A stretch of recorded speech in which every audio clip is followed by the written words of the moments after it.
for most people, fear is really encountering the unknown. And you start to create these scenarios of, well, what if this happens? Well, what if this happens?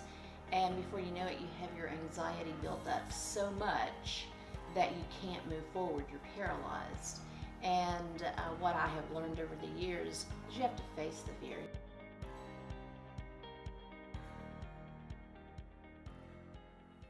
Welcome to All In, guys. My name's Jared, and this is my mom, Regina.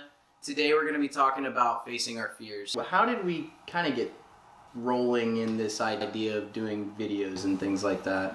That's a great question, Jared. I think it started a few weeks ago. I know I've been on my own personal journey, and you're on your own personal journey with a new career, and people that motivate us, listening to other podcasts of people that have like mindsets.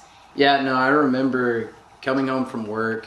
I think this might have been like the third or fourth time we had sat down. Like, Mom, I had listened to this podcast, or I was reading this book, or listening to this audiobook, and then we were just kind of sitting at the dinner table, and I was like, we should really put this out there. Like, we should record this. Like, I feel like people could actually gain something from seeing how our lives have changed, basically, even in the span of just 1 month. Yeah, and I also think coming from two different generations, Generation X, Generation Y, we have some different experiences that we bring to the messages that we're hearing, and different ways that the message applies to our lives. So I think the conversations really took on a whole different meaning. Yeah, absolutely. So what we wanted to talk about today was facing your fears, right? Mm-hmm. With me starting a new job, there's a lot of kind of stress that goes into that. Will I do well? Will I not do well? And I found myself in the earlier phases of me taking this job that I was stressing out, and I was trying to figure out what to do. Lo and behold, that kind of stress brought me to, the information that I needed. What does facing fears like look for you? I think for most people, fear is really encountering the unknown. And you start to create these scenarios of, well, what if this happens? Well, what if this happens? And before you know it, you have your anxiety built up so much that you can't move forward. You're paralyzed. And what I have learned over the years is you have to face the fear. You have to find the courage to face the fear. And you have to really change your mind and think, well, what if something great happens? I remember growing up, my mother, my grandmother, many people in my family were very afraid of snakes. And that kind of got passed on to me.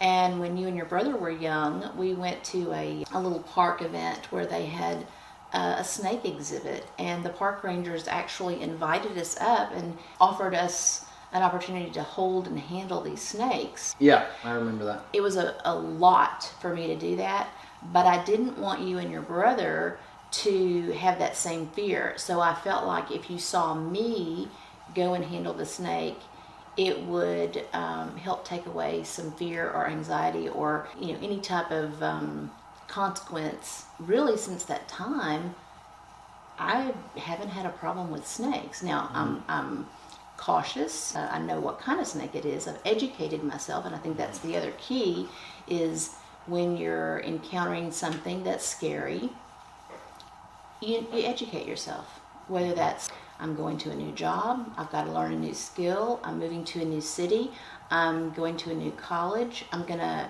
go back to school after a number of years, and the technology and the way you learn is different. I think the biggest thing with fear is it's always going to be outside of that comfort zone.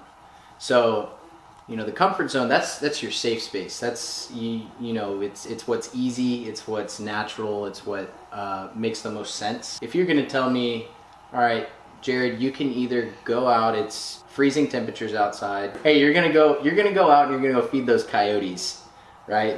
The ones that are howling outside right now. The ones that are howling outside right now. You're gonna go out and you're gonna feed those coyotes.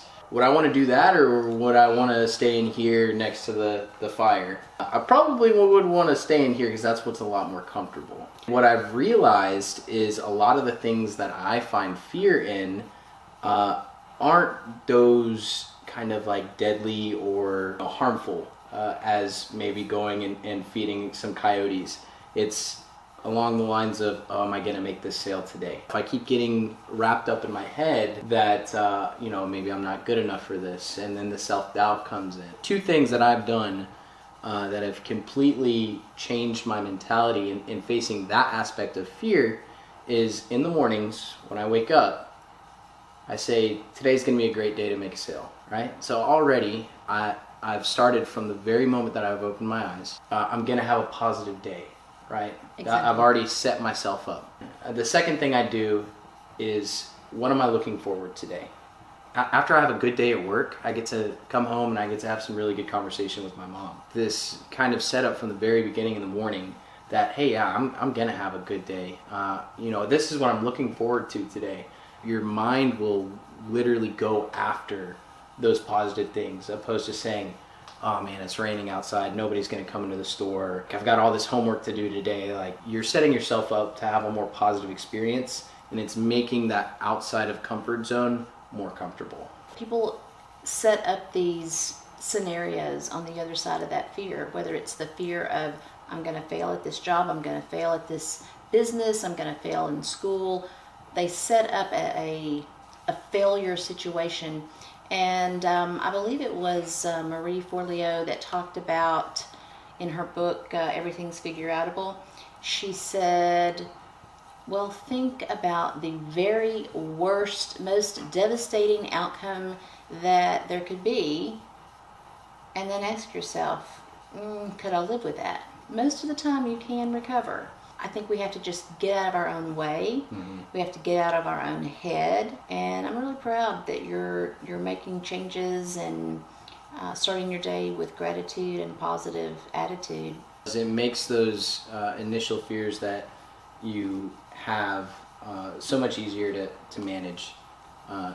Things are going to be thrown at you. Was the absolute worst thing that could happen? Well, I could file bankruptcy. I could do this. I could do that. I know so many people that have bounced back from those kind of situations. Is this really the end of the world, right? And I think that's kind of what holds people back from really pursuing what they want to do. That's just been kind of a few things that I've found over the past couple of weeks as we've kind of been talking. I'm looking forward to our future talks and our next topic. Thank y'all so much for watching, guys. If you enjoyed the video, please leave a like and hit that subscribe button. If you have anything that you'd like my mom and I to talk about, go ahead and leave it down in the comments below. And if you know someone that might benefit from these conversations, please share this out.